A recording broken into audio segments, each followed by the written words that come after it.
Hai, selamat datang di Nonton Rekap. Semoga kita semua sehat selalu. Mari kita langsung masuk cerita. Kita mulai dari kisah saat mereka masih bocil. Liul adalah ponakan raja. Kesehariannya suka bermain pedang-pedangan dengan anak rakyat kecil. Hari itu, dia ngebully salah satu anak pembokat.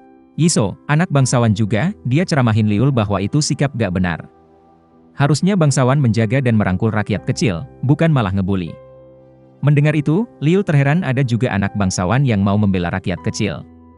Besoknya Liul balas dendam, dia ngerjain Yiso dengan menjebaknya ke rumah hutan, di sana tinggal seorang pemburu seram.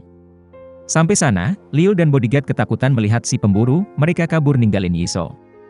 Malam itu hujan petir, Liul gak tenang mikirin Yiso, dia kembali ke hutan mencarinya. Karena jalanan licin, Liul jatuh dan terluka.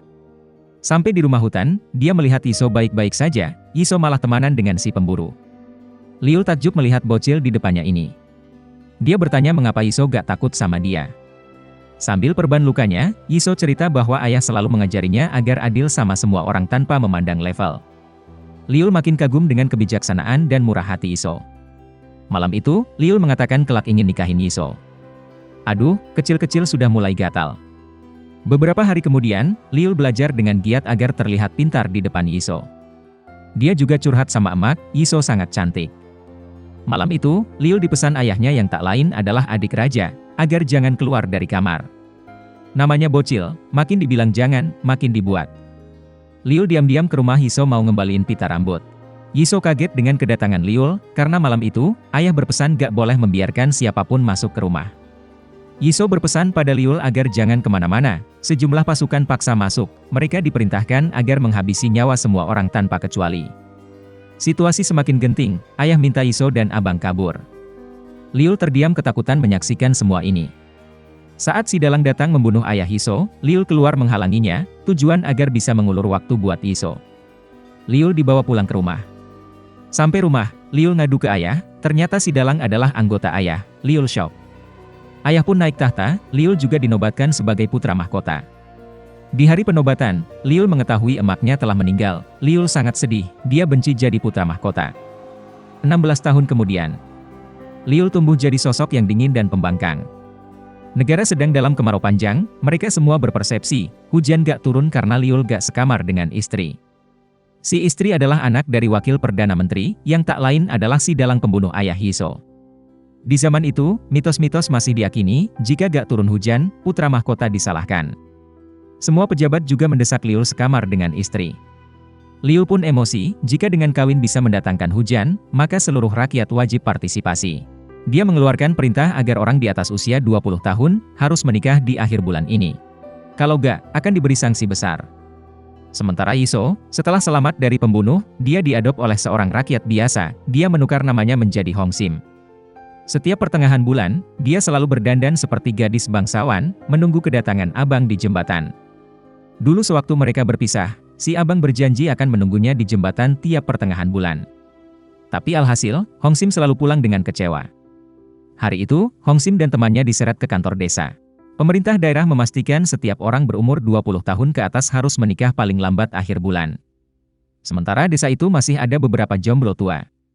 Perangkat desa pun menggelar take me out kecil-kecilan. Dia mengumpulkan pria dan gadis untuk saling memilih. Hongsim merasa aturan dari putra mahkota gak masuk akal, dia sibuk berdebat, ujung-ujung hanya sisa dia sendiri yang gak ada pasangan. Melihat kesempatan itu, si gubernur mesum langsung menawarkan Hongsim jadi selir kelima. Hongsim tentunya menolak, supaya gak jadi selir, dia mulai mengarang punya tunangan namanya Wontuk dari desa lain. Sementara, di istana, istri tetap mendesak agar Liul sekamar dengannya, dia takut gak bisa lagi nutupin kehamilannya. Iya, benar, si istri hamil, dia punya hubungan gelap dengan salah satu pasukan ayahnya. Liul pun mengetahui hal ini, dia menegur istrinya.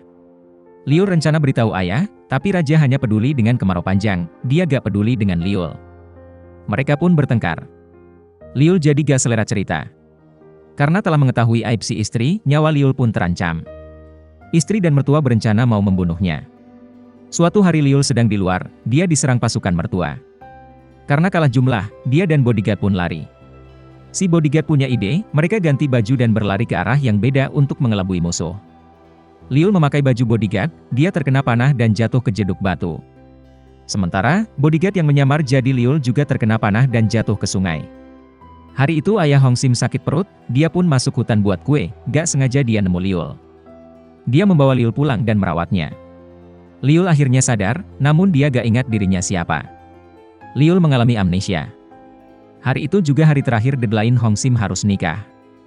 Hong Sim bersikeras gak mau jadi selir gubernur, dia pun dihukum. Tetangga lapor ke ayah bahwa Hong Sim sedang dihukum, ayah pun muncul ide, dia mengaku Liul adalah Wontuk, si tunangan Hong Sim. Semua orang terkejut, mereka gak nyangka Hong Sim beneran ada tunangan. Melihat sosok Wontuk datang, emak-emak pada ngeces. Walau harimau didandan seperti kucing, auranya tetap garang. Walau Liul berpakaian seperti rakyat kecil, auranya tetap berkelas. Aduhai, Liul harus nikah dengan Hong Sim. Bersambung.